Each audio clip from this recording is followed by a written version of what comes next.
সর্বস্তরের নেতা কর্মী ও সংগ্রামী সম্মানিত পূর্বধলার অধিবাসীগণ, আমি সর্বপ্রথম আপনাদের শুকরগুজারি আদায় করছি যে আজকে একটি থানা শহরে একটি থানায় বাংলাদেশ খেলাফত মজলিসের আহ্বানে আপনারা এই বিপুল পরিমাণ উপস্থিতির মধ্য দিয়ে বাংলাদেশকে একটি বার্তা পৌঁছে দিতে সক্ষম হয়েছেন যে বাংলাদেশের মানুষ এখন রাষ্ট্র ব্যবস্থায় ইসলামকে দেখতে চায়। বিশেষ করে আজ ৪ নভেম্বর আমরা নেত্রকোনা জেলায় ৩টি গণসমাবেশ করেছি। প্রতিটি গণসমাবেশে মানুষের এই গণস্রোত তৈরি হয়েছে। এতে বাংলাদেশে আগামী দিনে ইসলামী রাজনীতির একটি অপার সম্ভাবনার দুয়ার নতুন করে উন্মোচিত হয়েছে। সংগ্রামী সাথী ও বন্ধুগণ, বাংলাদেশের মানুষ, আমাদের পূর্বসূরিগণ দীর্ঘ সংগ্রামের মধ্য দিয়ে আজকের এই বাংলাদেশ সৃষ্টি করেছেন, তৈরি করেছেন। বাংলাদেশের আজ এ পর্যায়ে উপনীত হওয়ার ক্ষেত্রে আমাদের পূর্বসূরিদের অনেক ত্যাগ, কোরবানি, অনেক সংগ্রাম, অনেক আন্দোলন, অনেক কিছুর নজরানা তাদেরকে পেশ করতে হয়েছে। আমাদের পূর্বসূরিরা সেই বিংশ শতাব্দীর গোড়ার দিকে 1905 সালে পূর্ববঙ্গকে পশ্চিমবঙ্গের আধিপত্য থেকে মুক্ত করার জন্য মুসলিম এই জনপদকে কলকাতার দাদা বাবুদের খবরদারি থেকে মুক্ত করার জন্য বঙ্গকে ভঙ্গ করে পূর্ববঙ্গ নামে আলাদা প্রভিন্স তৈরি করেছিল। রবীন্দ্রনাথ ঠাকুরদের নেতৃত্বে উগ্র সাম্প্রদায়িক হিন্দুত্ববাদী গোষ্ঠী বাংলার মুসলমানদের উত্থানকে তারা বরদাস্ত করে নিতে পারে নাই। তারা আবার সহিংস আন্দোলনের মধ্য দিয়ে বঙ্গভঙ্গকে রদ করেছিল। এর পাল্টা জবাব দিয়েছিল বাংলার মানুষেরা। 1947 সালে যখন দেশ বিভক্ত হয়েছে, বাংলার মানুষ তখন দিল্লিকে এবং ভারতকে লাল কার্ড দেখিয়ে স্বাধীন বাংলাদেশকে ভারতীয় আধিপত্যবাদ থেকে মুক্ত করেছিল।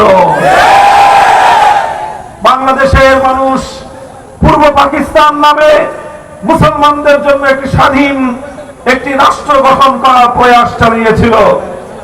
কিন্তু দুর্ভাগ্যের কারণে 1947 সাল থেকে 1971 সাল পর্যন্ত পশ্চিম পাকিস্তানি খান পাঠানদের বৈষম্য, তাদের জুলুম এবং তাদের অত্যাচারের কারণে বাংলার মানুষের সে আশা পূর্ণ হয়নি।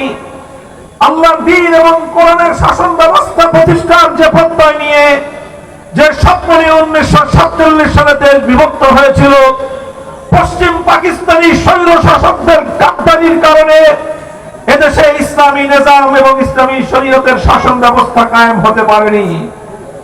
যার অনিবার্য ফলশ্রুতিতে 1971 সালে মহান মুক্তিযুদ্ধের মধ্য দিয়ে পশ্চিম পাকিস্তানি স্বৈর শাসকদেরকে ঝাঁটাপেটা করে এদেশের মুসলমানরা বিদায় করেছিল। সংগ্রামী সাথী ও বন্ধুগণ, এগুলো দীর্ঘ ত্যাগ আর কোরবানির ইতিহাস।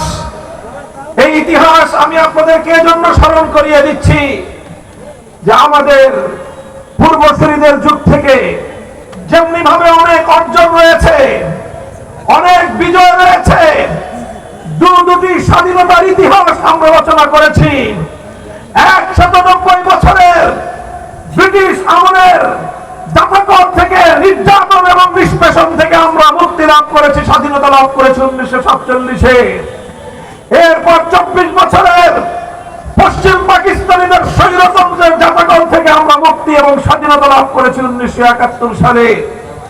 কিন্তু দুর্ভাগ্যজনক ভাবে প্রতিটি বিজয়ের পর আমাদের বিজয়ের ফসল ঘরে তুলবার আগেই ষড়যন্ত্রকারীরা আমাদের বিজয়ের অর্জনকে ছিনতাই করে নিয়ে গিয়েছে।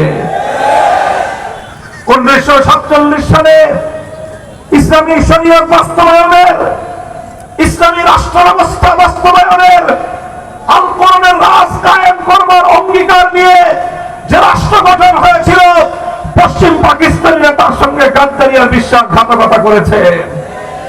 একই সাথে একইভাবে 1971-এর মহান মুক্তিযুদ্ধের মধ্য দিয়ে বাংলাদেশের স্বাধীনতা অর্জিত হয়। 1971-এর 16 ডিসেম্বর বাংলাদেশ স্বাধীন হয়। এই স্বাধীনতা যুদ্ধের 9 মাস পূর্ণ সময়ে স্বাধীনতা যুদ্ধে নেতৃত্ব দানকারী শেখ মুজিবুর রহমান সাহেব তিনি পশ্চিম পাকিস্তানে বন্দী ছিলেন। স্বাধীনতা অর্জিত হওয়ার পর তিনি মুক্তি পেলেন। মুক্তি পেয়ে তিনি পশ্চিম পাকিস্তান থেকে লন্ডন গেলেন। সভ্য স্বাধীন বাংলার মানুষ আশা করেছিল যে তাদের নেতা শেখ মুজিবুর রহমান সাহেব লন্ডন থেকে সোজা বাংলার মাটিতে আসবে, বাংলার জনগণের কাছে আসবে।